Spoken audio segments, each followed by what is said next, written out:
Kata Istiqlal ini cenderung politis menurut saya. Ya, kita akan merasakan kemerdekaan dengan hampa. Kemerdekaan hanya nama tapi nggak ada rasanya. Padanan kata untuk kemerdekaan dalam bahasa Arab itu ada Istiqlal, ada kemudian ada Hurriyah. Hurriyah itu lebih banyak dimaknai sebagai kebebasan daripada kemerdekaan.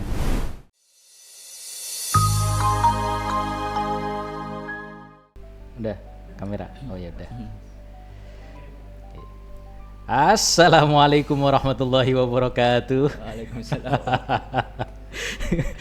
Jumpa lagi teman-teman di podcast rumah kita. Gimana Ustadz Lutfi, kabarnya sehat? Alhamdulillah sehat. Alhamdulillah. Kif antum Ustaz? Alhamdulillah sehat. Kekenyangan dikit Ustadz. Oh ya Allah. Malam ini lauknya enak Ustadz. Oh, enak banget. Alhamdulillah. Antum udah makan Ustadz? Kuning, ayam, masya Allah. Masya Allah. Satria udah makan? Oh udah. Ya, kameramennya udah makan. Alhamdulillah. Ya, jadi berjumpa lagi teman-teman di podcast kita pada kesempatan hari ini. Dan sekarang saya bersama dengan Ustadz Lutfi Bagus Brilianto. Aslinya ada tambahan satunya lagi Darmawan gitu, cuma nggak mau katanya ditambahin ke namanya. Gitu. Beliau ini salah satu pengajar di Pondok Pesantren Darul Quran Baituna, teman-teman. Nah, beliau mengajar banyak sekali mata pelajaran, ada nahwu, ada shorof, kemudian ada juga studi Islam yang berkaitan dengan fikih, usul fikih, ya lengkap lah, paket lengkap pokoknya. Paket combo. Bentar Ustaz, saya ngeblank Ustaz. Ngomong apa? Kenapa nggak ditulis Ustaz? Udah, cuma lagi mikir bridgingnya ini gimana nih enaknya gitu kan. Aduh. Nah, seperti halnya kita tadi sempat ngobrol sama Farhan teman-teman. Sekarang kita akan ngobrol dengan Ustadz Lutfi dengan tema yang sedikit mirip-mirip. Masih tentang tema kemerdekaan, tepatnya kemerdekaan Republik Indonesia. Tentunya nggak mungkin kita bahas Republik Kongo gitu karena kejauhan, dan saya juga nggak tahu tanggal berapa. Cuma kita akan bahas dengan lebih dalam, harusnya lebih agak serius dikit lah dibanding dengan Bang Farhan tadi, karena ya seperti yang tadi saya bilang, Ustadz Lutfi kan salah satu pengajar di Pondok Pesantren Darul Quran Baituna, dan beliau pasti punya pengalaman, punya pengetahuan yang lebih dibandingkan dengan saya sendiri. Begitu juga dengan narasumber kita sebelumnya yang meskipun ini temanya sama, harusnya obrolannya lebih bermutu dikit lah ya. Ya enggak Ustadz? Waduh. Kok sudah ngasih beban gitu di awal nih. Oke. Jadi sebelumnya gimana Ustadz, kabarnya Ustadz? Nah, kabar lagi nih Ustadz. Iya Ustadz, nggak apa-apa Ustadz. Alhamdulillah sehat Ustadz. Antum sehat Ustadz? Alhamdulillah Ustadz. Kekenyangan Ustadz. Ya udah Allah. Makan Ustadz? Udah. Balik lagi ke situ. Tadi habis disuapin tadi Ustadz. Mengerikan sekali. Di sini santrinya cowok semua loh Ustadz. Suapin Ya, siapa itu, tuh? ya Allah, disuapin sama tangan sendiri Ustadz. Oh, tangan sendiri. Masya Allah. Masih diberikan kenikmatan tangan gitu ya Ustadz. Oke Ustadz. Nah, ngomong-ngomong Ustadz, dari makan kita langsung loncat ke kemerdekaan aja gimana Ustadz?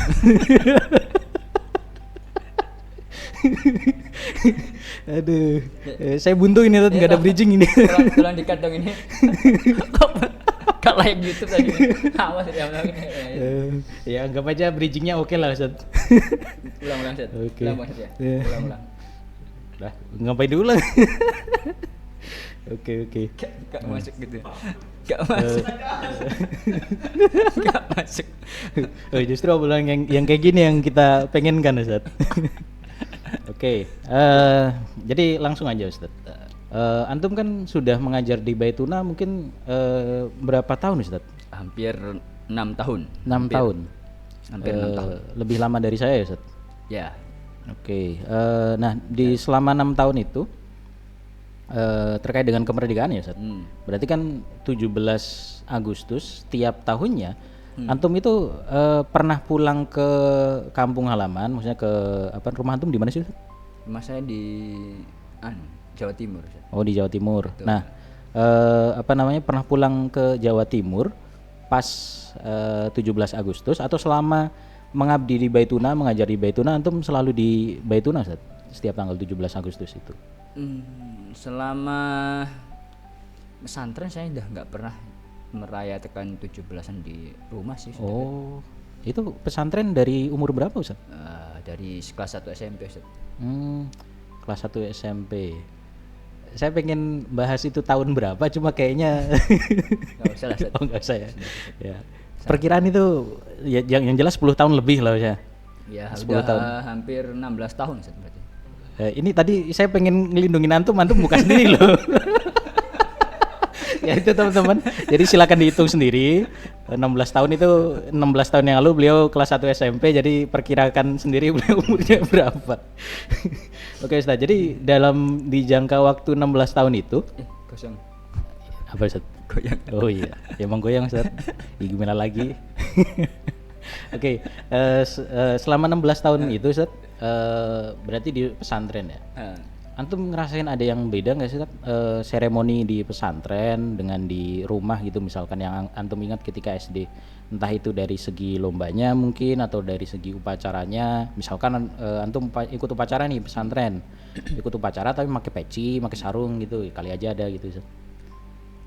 Pastinya berbeda ya, pastinya berbeda. Yang pertama kalau di pesantren itu nuansanya pasti berbeda karena kan pesantren itu lingkungan atau komunitas masyarakat yang berusaha menerapkan nilai-nilai ajaran agama Islam dengan baik. Ya. Tentu pengalaman di pesantren dengan pengalaman saya waktu sebelum di pesantren, artinya di kampung, itu berbeda sekali. Meskipun toh nanti dalam praktik di pesantren perlombaan-perlombaannya sebenarnya sama kayak balap karung waktu itu ya, makan kerupuk dan kawan-kawan sebenarnya sama. Cuma karena memang nuansanya di pesantren ya memang ada beberapa seremonial yang berbeda, seperti misalkan sebelum 17-an ada doa bersama, kemudian ada makan-makan bersama. Nah, mungkin itu saja yang membedakan. Tentu sependek ingatan saya di kampung tentu lebih semarak dan lebih meriah. Karena bagaimanapun 17 Agustusan itu bagi masyarakat adalah pesta rakyat Ustaz. Pesta rakyat, sehingga mereka itu bahkan mungkin 1 bulan sebelumnya sudah mengumpulkan dana antar masyarakat secara sukarela. Saya nggak tahu apakah sukarela, apakah ada yang terpaksa. Pokoknya dikumpulkan. Termasuk yang biasa kadang ada yang minta di jalanan itu Ustaz? Kalau di rumah saya nggak ada. Nggak ada. Ya memang door to door sih. Door to door. Ya lebih meriah, apalagi katanya beberapa tahun belakang ini di rumah saya malah lebih meriah karena ada fashion show. Fashion karnaval. Jadi karnaval apa namanya, ya, kostum gitu ya Ustaz ya. Kalau misalkan kita melihat kalau di apa namanya di Jember itu ada Jember Fashion Karnaval, itu hampir sama kayak gitu modelnya. Dan itu betul-betul diberikan apresiasi yang baik sama masyarakat di kampung saya. Menarik sekali. Sehingga setiap warga berlomba-lomba untuk membuat kreasi baju yang sangat bagus dengan ide mereka yang sangat kreatif. Kemudian pada hari H mereka berupaya untuk tampil maksimal agar mendapatkan door prize yang menarik. Gak nanggung-nanggung, kulkas. Kemudian apalagi ya saya ingat kayak TV. Di pesantren kira-kira kalau door prize-nya kayak gitu semarak juga nggak Ustaz? Sangat semarak, tapi nggak tahu uangnya dari mana tuh. Ini Ustaz, ngobrol tentang pesantren dan juga kemerdekaan Ustaz. Apa namanya? Mungkin kan salah satu motivasi yang tadi antum sebut kenapa di rumah itu cenderung lebih ramai ya karena emang door prize-nya gede gitu kan.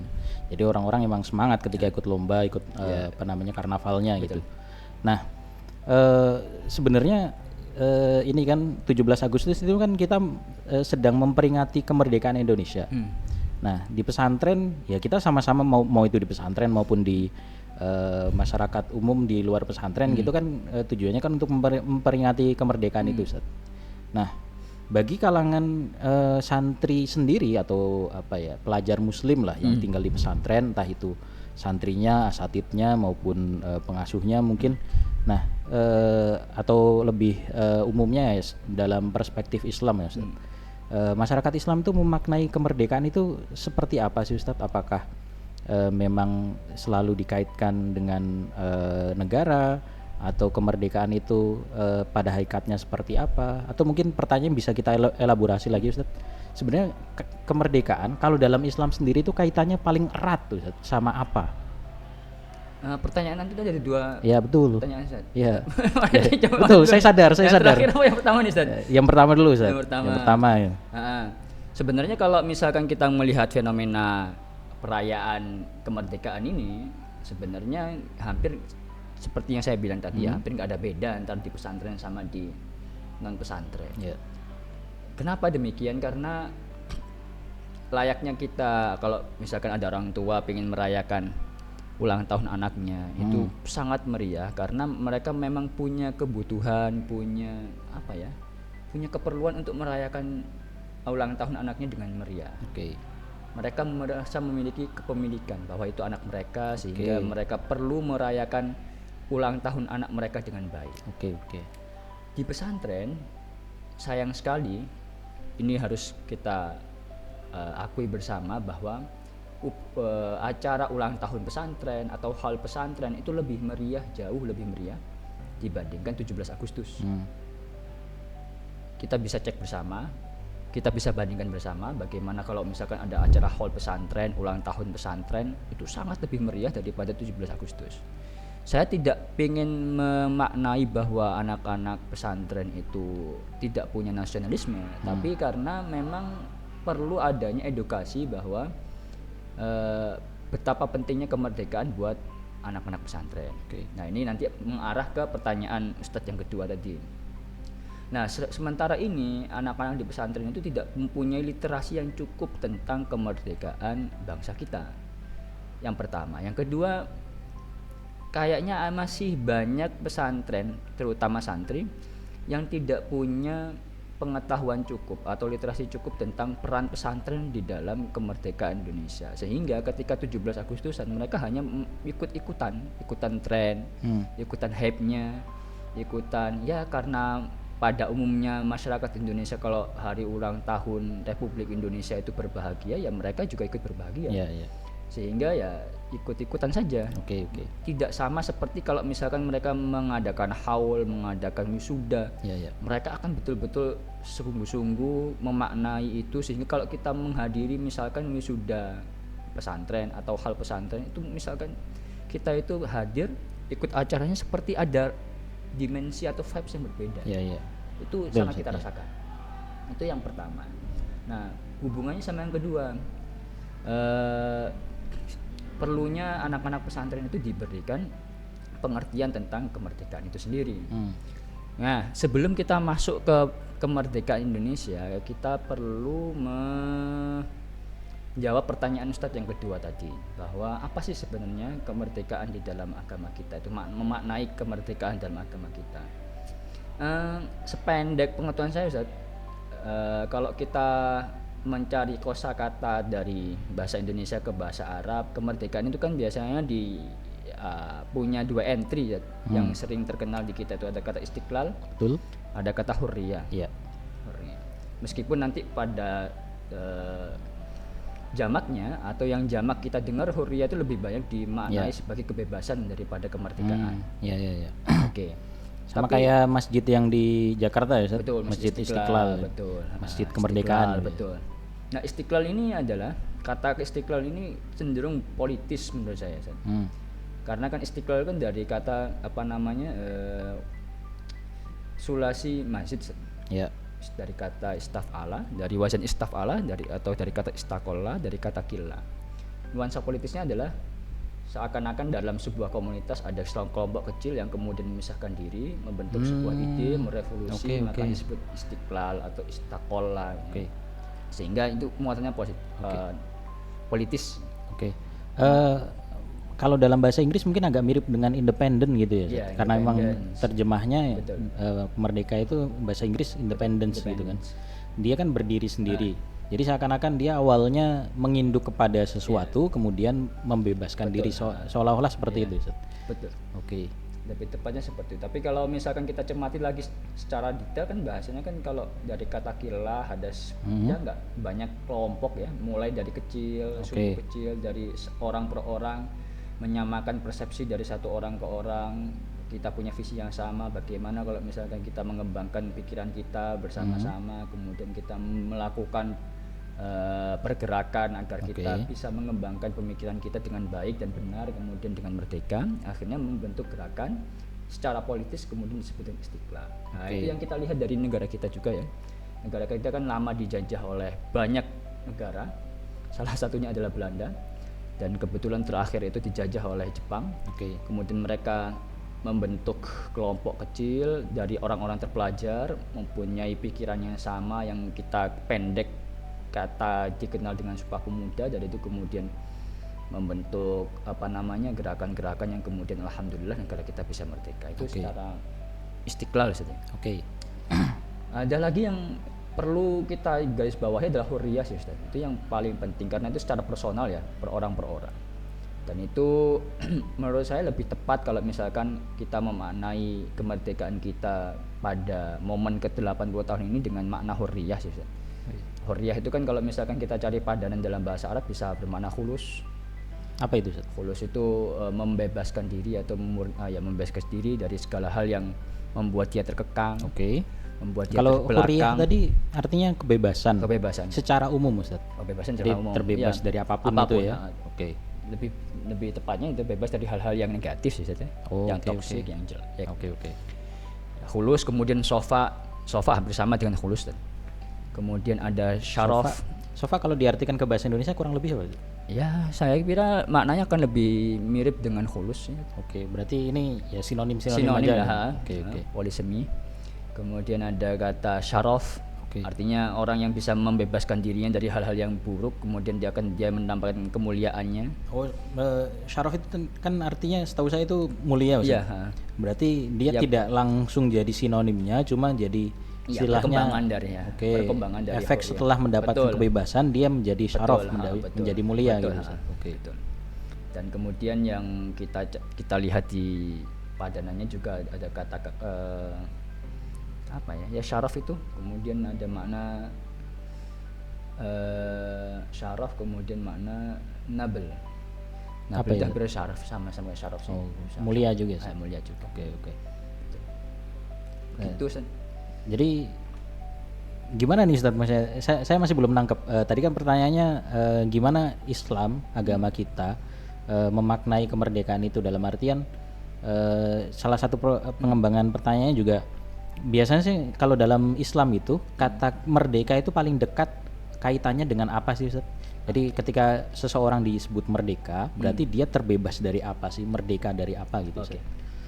Apakah memang sesuai dengan yang biasa kita maknai setiap 17 Agustus atau seperti apa gitu? Ya, tadi itu kan jawaban awal ya, awal untuk mari kita menelisik atau menelaah kata-kata yang memiliki padanan atau arti merdeka dalam bahasa Arab. Salah satunya yang perlu kita telusur lebih jauh adalah hurriyah tadi. Itu bisa ditarik sebenarnya. Gini ya, ditarik gini aja. Gini.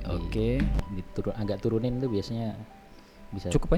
Kalau enggak antum yang agak geser ya. Ada kayak gini ya podcast. yang itu jangan dikat ya, jangan dikat, itu bagus itu. Footage bagus itu, langkah kapan lagi.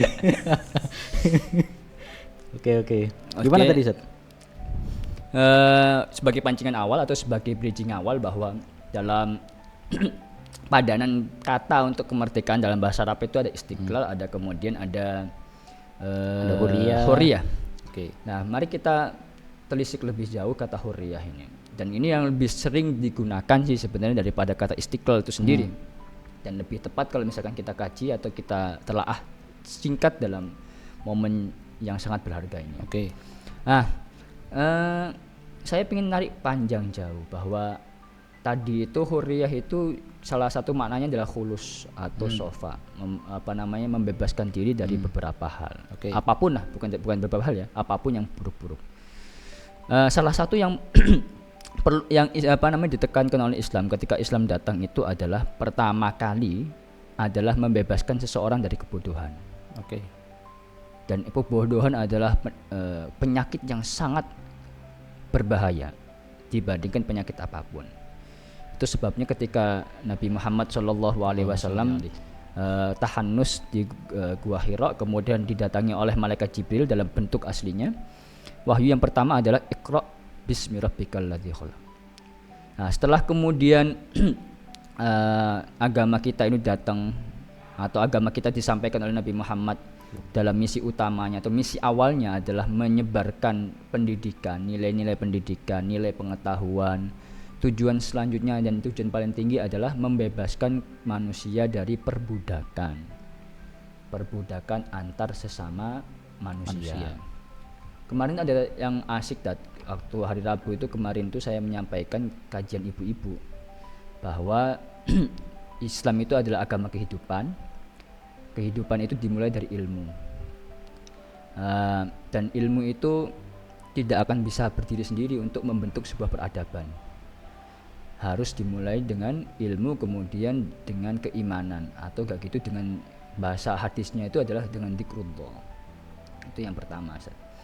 Nah, karena ilmu tanpa agama atau tanpa iman kepada Allah Subhanahu wa taala atau tentang zikir dengan Allah Subhanahu wa taala itu adalah potensinya besar untuk melahirkan sebuah perbudakan. Saya kemarin itu ngasih contoh kepada ibu-ibu adalah bagaimana kita sebagai bangsa Indonesia waktu Belanda menerapkan politik etis, kita itu sangat didiskriminasi loh. Artinya Belanda bikin sekolah, semua orang boleh sekolah, tapi yang boleh sekolah itu adalah orang-orang yang ya orang Belanda, atau enggak gitu orang darah campuran, atau enggak gitu yang boleh orang Jawa, tapi yang boleh itu ya keluarga ningrat, keluarga kadipaten, atau enggak gitu ya yang punya kedekatan dengan keluarga ningrat. Ustadz Faizan ataupun Bang Satria yang lagi membantu kita dalam podcast ini pasti pernah membaca tokoh Minke dalam novel Bumi Manusia. Itu bagaimana lihatnya tokoh Minke itu didiskriminasi sedemikian rupa oleh Belanda sehingga dia nggak nyaman untuk sekolah. Itu adalah bentuk perbudakan dalam hasil kecerdasan manusia. Perbudakan yang motong. Berarti secara nggak langsung itu antum kayak nyebut pembulian itu agak semi perbudakan gitu. Oh ya. Awal perbudakan. Dan itu kelihatan sekali. Dan yang berilmu itu punya potensi. Terlepas dari alasan pembuliannya, Ustaz. Maksudnya tadi kan kita lagi bahas ilmu nih. Jadi seakan-akan orang yang berilmu tanpa memiliki etika, akhlak, moral, itu dia berpotensi untuk melakukan perbudakan. Nah, sedangkan pembulian yang sekarang kan kebanyakan alasannya latar belakangnya karena orang tuanya punya power gitu misalkan, atau orang bocahnya sendiri yang memang merasa lebih kuat, lebih berkuasa dibanding teman-temannya gitu.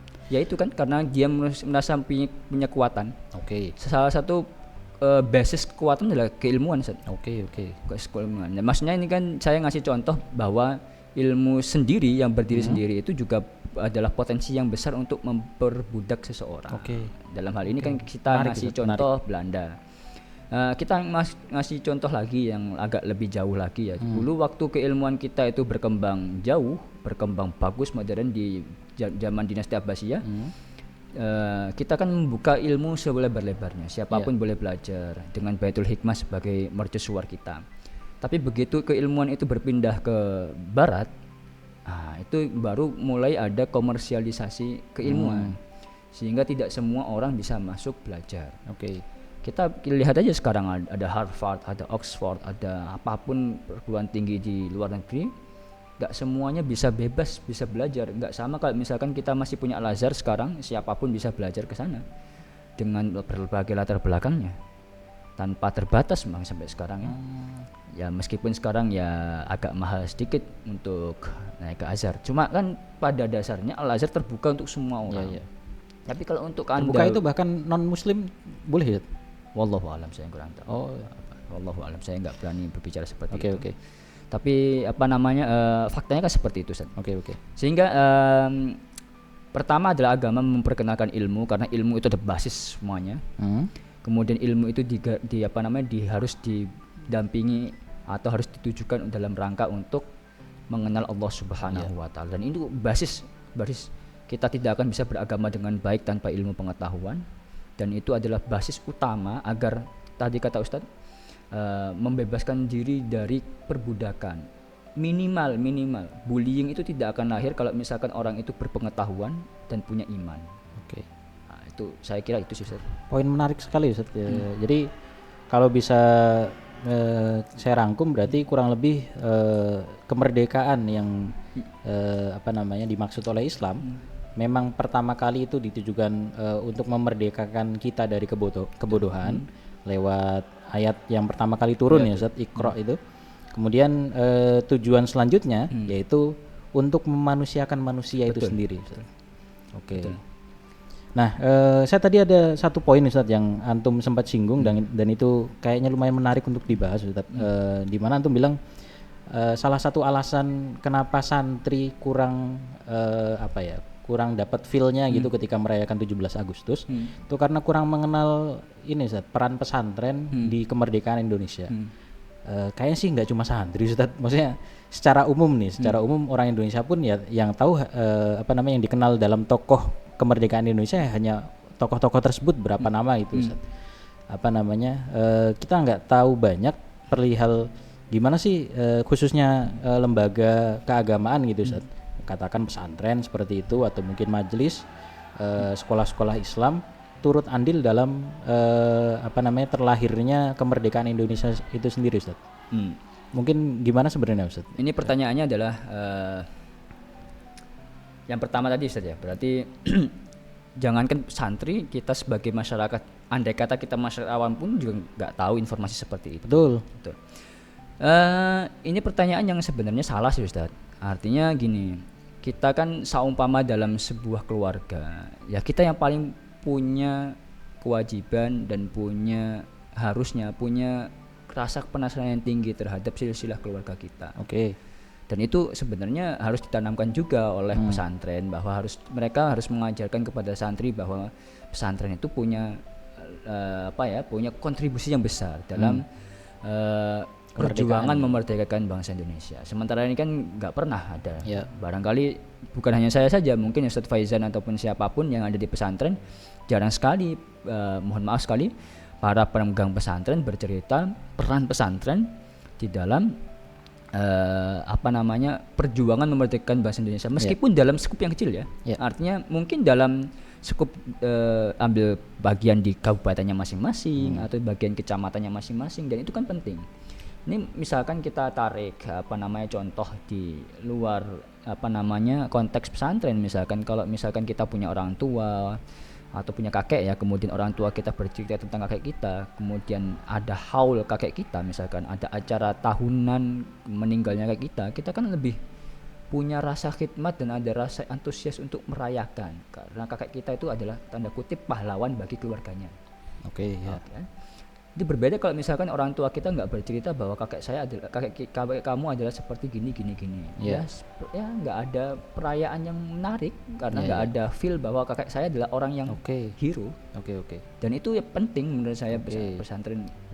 Dan itu yang harus dimulai lagi untuk bukan hanya bukan hanya kiai-kiai saja yang punya tanggung jawab seperti ini, tapi ya siapapun yang punya singgungan dengan pesantren harus menyadarkan bahwa pesantren itu punya kontribusi, sehingga ketika ada hajatan tahunan kemerdekaan, ya pesantren punya kepentingan untuk merayakan dengan baik, merayakan dengan proper, untuk karena mereka adalah bagian yang tidak terpisahkan dari kemerdekaan. Sama seperti yang antum tadi sempat singgung ya Ustaz. Berarti memang karena di pesantren kita jarang dikenalkan dengan peran pesantren itu, makanya kita nggak dapat feel-nya gitu. Betul. Dan kita nggak bisa berharap dari orang lain untuk menceritakan, ya memang mereka punya kepentingan masing-masing. Kepentingan masing-masing, ya kitalah yang harus punya cari tahu sendiri kepentingan untuk memperkenalkan bahwa pesantren punya peran besar gitu ya. Nah, kalau menurut sepengetahuan antum nih Ustaz, salah satu peran terbesar pesantren itu apa sih Ustaz? Karena saya pribadi Ustaz, saya mengetahui bahwa pesantren itu punya peran yang sangat besar itu ya setelah dicanangkan Hari Santri Nasional itu Ustaz. Dari situ katanya karena pernah ada semacam konsensus ijma ulama di Indonesia pada waktu itu yang melahirkan Sumpah Pemuda gitu Ustaz. Sebenarnya kalau itu dianggap sebagai apa namanya peran pesantren, ya. Cuma kalau misalkan itu dianggap gongnya, menurut saya nggak fair ya. Saya pingin flashback dengan apa yang sudah saya katakan tadi, bahwa kemerdekaan yang hakiki itu adalah memerdekakan seorang dari kebodohan. Dan ini sudah mulai jauh dari awal pesantren itu memperkenalkan itu. Jauh sebelum kita punya sekolah rakyat, pesantren sudah di awal sudah mendidik apa namanya santri-santrinya untuk mau belajar, untuk memperdalam nilai-nilai pendidikan. Itu sangat penting itu. Dan itu tidak dipahami dengan baik ya. Bahwa kemerdekaan kita itu bukan karena ekonomi kita bangkit, politik kita bangkit, ataupun apapun kita bangkit, tapi dimulai dari hal yang kecil, yaitu adalah keilmuan. Dan itu pesantren yang mulai. Berarti sebelum ada sekolah-sekolah itu, sebelum ada sekolah kedokteran yang melahirkan Budi Utomo dan kawan-kawan, pesantren yang memulai itu. Berarti bisa dikatakan bahwa ketika masyarakat Jawa khususnya ya Ustaz, apa namanya, karena kebanyakan yang kita tahu kan pesantren apa namanya yang paling tua, ya paling tua itu kebanyakan adanya di Jawa gitu Ustaz. Kita tidak mendiskreditkan apa namanya pesantren di luar Jawa, cuma ya karena itu informasi itu yang sampai kita gitu ya, kita anggap itulah.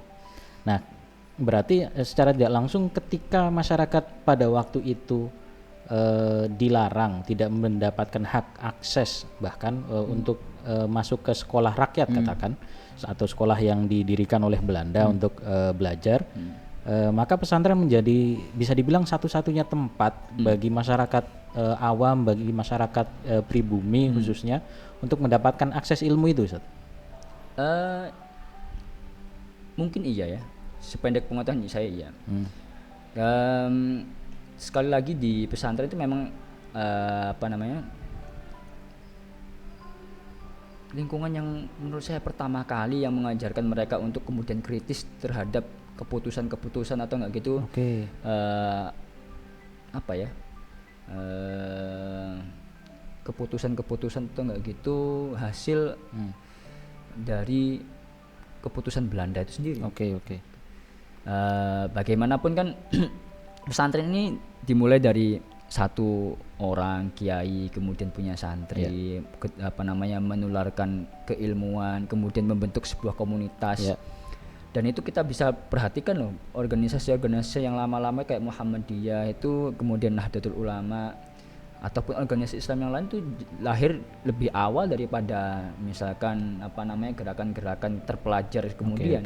Tetapi karena memang mereka itu apa namanya tidak bisa mengorganisir dengan baik lebih besar kepentingan mereka, sehingga tidak bisa sesignifikan ketika pasca Sumpah Pemuda. Tetapi bukan berarti ketika mereka dalam bentuk pesantren nggak ada perlawanan. Ada perlawanan. Seringkali kita dengar apa namanya perlawanan dari pesantren atau nggak gitu perkumpulan Muhammadiyah.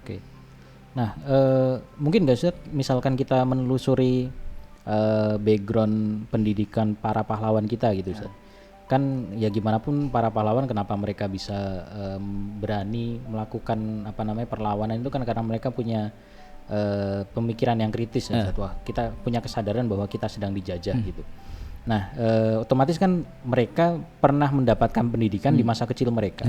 Seandainya Ustaz, saya curiga jangan-jangan ketika misalkan kita telusuri background para pahlawan kita, kemungkinannya ada dua. Kalau mereka bukan lulusan bukan keluarga ningrat, keluarga yang punya privilege untuk mendapatkan pendidikan itu, ya mereka berarti alumni dari pesantren.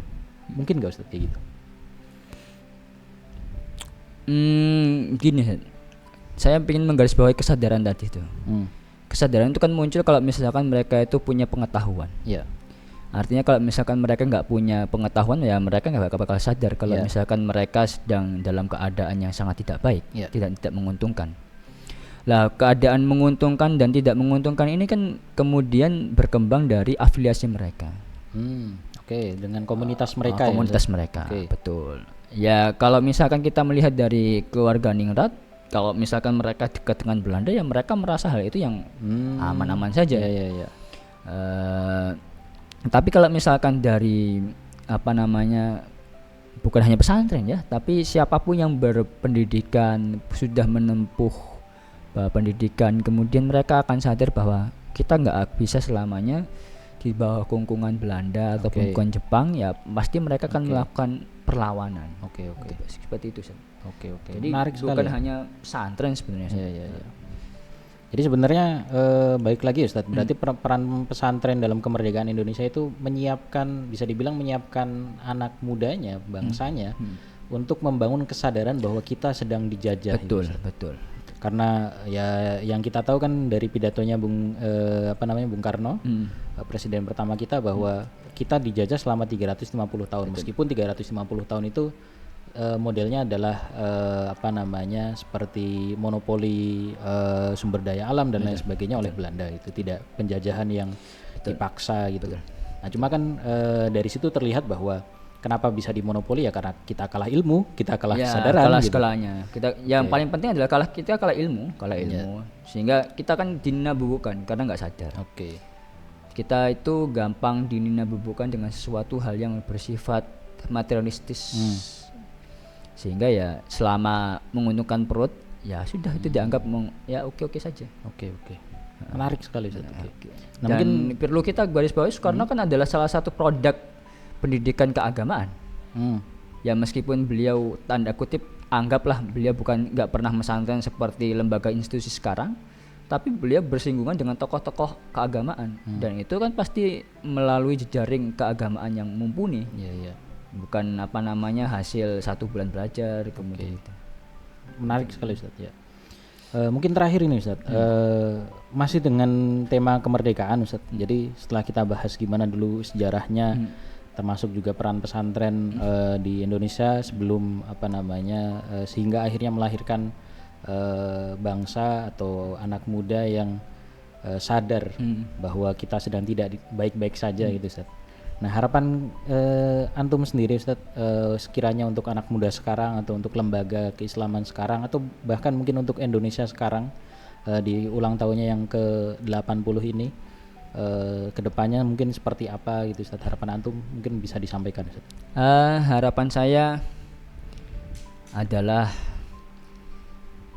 ini PR semuanya sebenarnya, bukan hanya untuk anak muda, bahwa kita harus menyadari bahwa kekuatan kita adalah kekuatan di pengetahuan dan keimanan.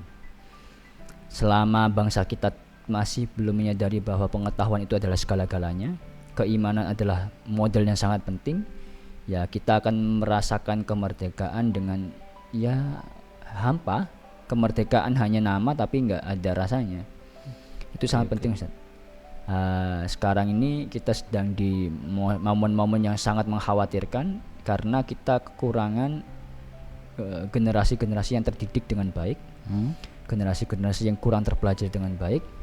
Mereka hanya memahami pendidikan itu hanya ya lulus kemudian mendapat ijazah, sudah cari kerja, ya sudah gitu saja. Tapi mari kita memaknai kemerdekaan kita yang ke-80 ini dengan benar. Kita mari mempelajari kehidupan ini dengan baik, mempelajari segala hal dengan baik, kemudian mengubah dengan apa yang sudah kita pahami dengan baik, kemudian kita berjalan bersama-sama memperbaiki apa yang sudah terjadi. Ya semoga ke depan kemerdekaan kita menjadi kemerdekaan yang hakiki. Amin. Ya itu dia teman-teman, podcast kita pada malam hari ini atau siang hari ini, pagi hari ini, dimanapun teman-teman dan kapanpun teman-teman nonton. Terima kasih Ustadz Lutfi atas kesempatannya. Luar biasa sekali obrolan kita pada kesempatan kali ini. Niatnya sih pengen santai-santai aja, ternyata serius ya. Ya sekali lagi terima kasih Ustadz Lutfi. Kasih tepuk tangan dulu dong untuk narasumber kita. Oke, mungkin itu saja teman-teman. Insya Allah kita akan bertemu di kesempatan yang lainnya, podcast-podcast yang lainnya bersama dengan narasumber yang juga luar biasa. Insya Allah doakan saja teman-teman. Dan kita tutup podcast kita pada malam hari ini dengan tradisi santri kita, yaitu dengan membaca doa kafaratul majelis. Subhanakallahumma wa bihamdika asyhadu an la ilaha illa anta astaghfiruka wa atubu ilaik. Syukran, kita bertemu lagi teman-teman. Wassalamualaikum warahmatullahi wabarakatuh. Waalaikumsalam warahmatullahi wabarakatuh.